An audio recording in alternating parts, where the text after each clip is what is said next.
Hi, I'm Terrinique Pennerman, founder of the best-selling naturally curly hair care brand Kurlee Belle and host of the Terrinique Show, a show where we talk about hair, a woman's crowning glory. I'm so happy that you've allowed us to be a part of your hair care journey, and I hope that you enjoy the show.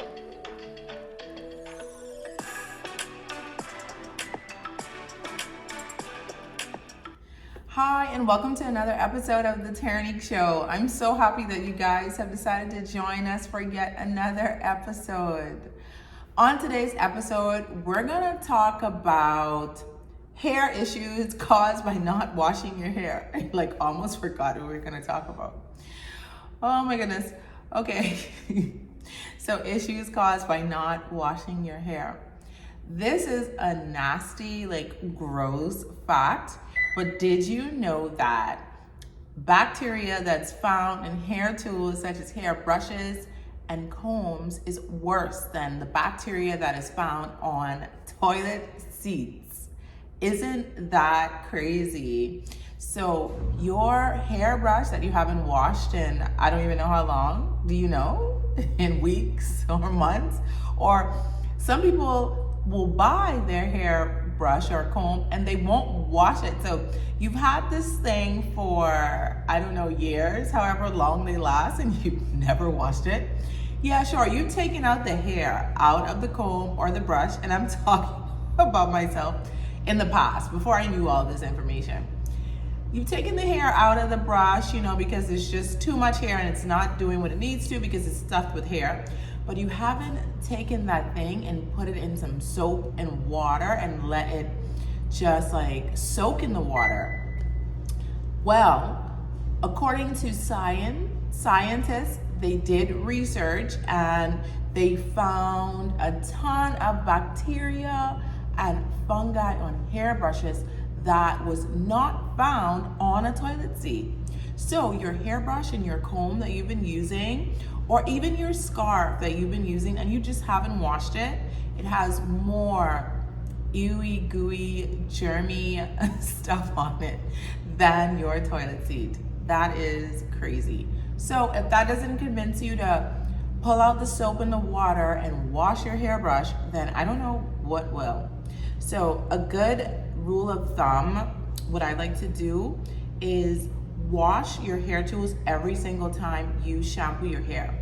So if you're shampooing your hair once a week, you want to be, just getting some hot water and, you can even use your dishwashing liquid, put some of that in the water, and then take your brushes and your combs and everything and just throw it in the water and let it soak, right? And then your scarves, your bonnets, hair ties, if you go to the gym a lot and you wear I forgot what they're called, the headbands, you want to be washing them at least once a week as well, because they cause build up germs and then they smell bad. How do you smell your scarf and you're like, this doesn't smell good? It's time to wash it, okay?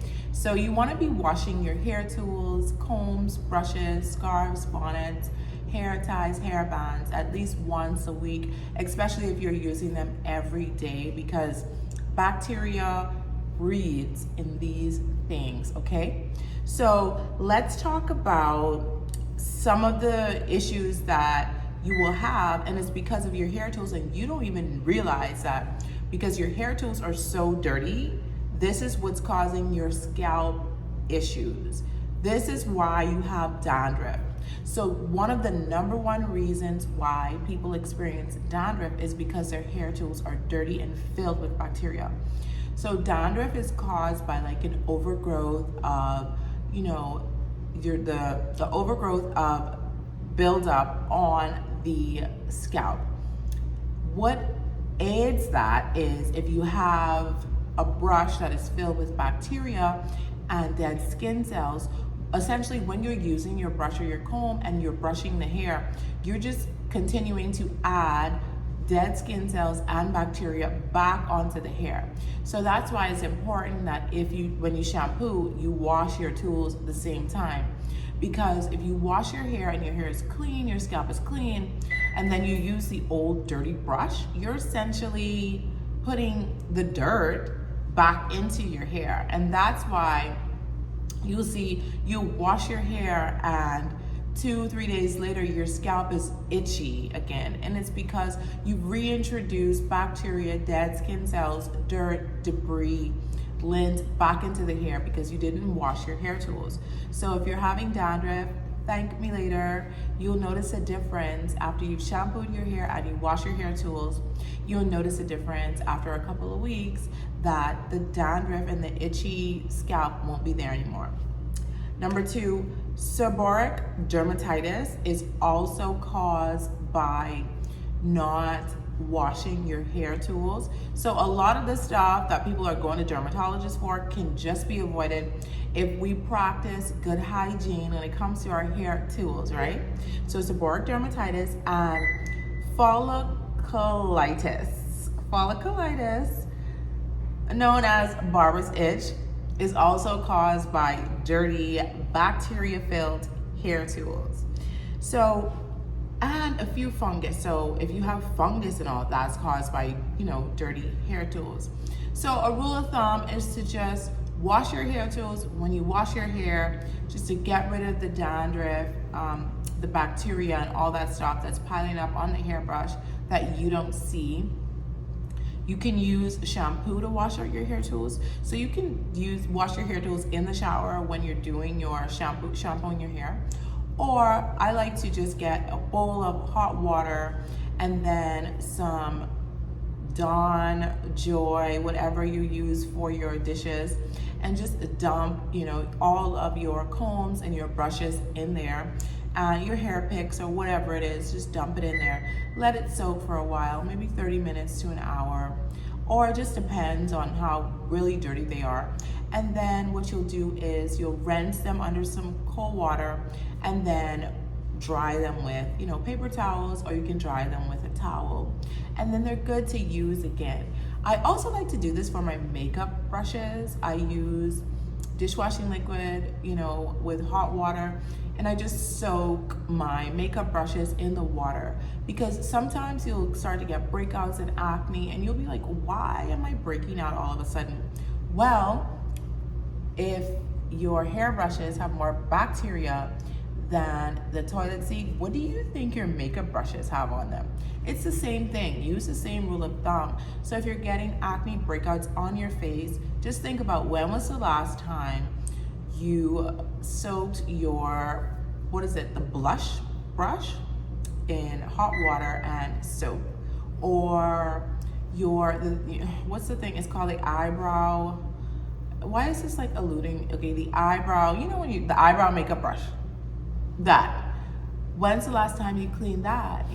So, and then people that use foundation, the pressed powder usually comes with a sponge in there, and we kind of use that sponge until it's the pressed powder is done.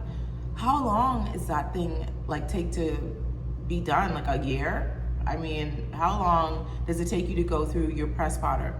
For me, I don't wear a lot of makeup, so it probably takes me like a year and a half. So that just makes me think you're taking your hands, which sometimes are dirty, and you're reapplying, just trying to get the shine off. So you're adding bacteria to that sponge. And say if you're not washing it, there's just a load of bacteria just building up on the sponge. And that's probably what's causing your acne. Because if we think about it, remember the scalp and the skin are basically the same thing, right?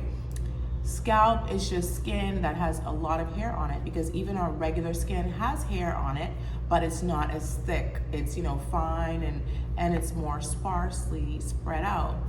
So if you are using dirty makeup brushes on your skin, you're gonna get acne from bacteria and fungus. And if you're using dirty hair tools, you are gonna get dandruff, seborrheic dermatitis, Barber's itch, and fungus and bacteria.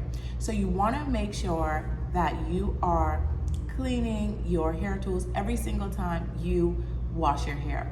For your makeup brushes, you can probably just do that once a week, because you can't do it every single time you apply your makeup, because the brushes, they have to dry, right? So if you do that every single time, you're gonna have wet brushes and the makeup is not gonna, it's just gonna be a disaster. So try to Rinse, wash your brushes with soap and water once a week for your makeup, and then for your hair, you want to do it every time you wash your hair. I hope that this was helpful to you. If it was, please give a thumbs up. We are the Terrinique Show everywhere. Instagram, Facebook, TikTok. Are we on? No, we're not on Twitter. Terrinique on Twitter, just Terrinique on Twitter. But anyway, I hope that you have a great day.